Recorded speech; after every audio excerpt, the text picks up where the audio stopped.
মামা ফর্মটা যে ভুল হয়ে গেল।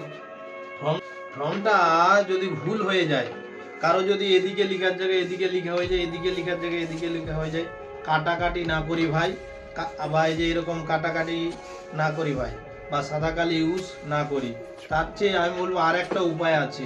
আপনারা হয়তো ভাববেন যে জেরক্স করে টাকা রোজগার করার জন্য বা জেরক্স দোকানিদেরকে টাকা রোজগার করার জন্য বলছে, কিন্তু আসলে সেটা নয়। আপনার জন্য, আপনার ভালোর জন্যই বলছি, যাতে আপনার ফর্মটা কাটাকাটি না থাকে।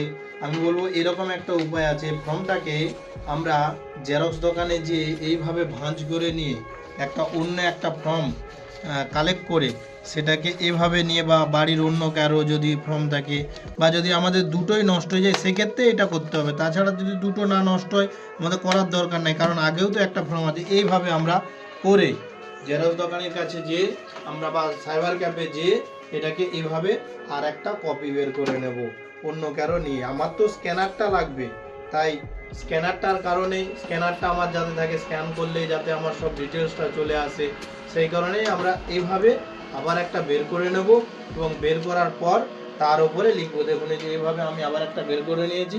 বের করার পরে যে আমার এই স্ক্যানারটি দরকার, তাই আমার আবার এখানটা আমি ফর্মটা ভালো করে ফিল আপ করবো যাতে না ভুল হয়। এইভাবেই আমরা কাজটা সম্পূর্ণ করব।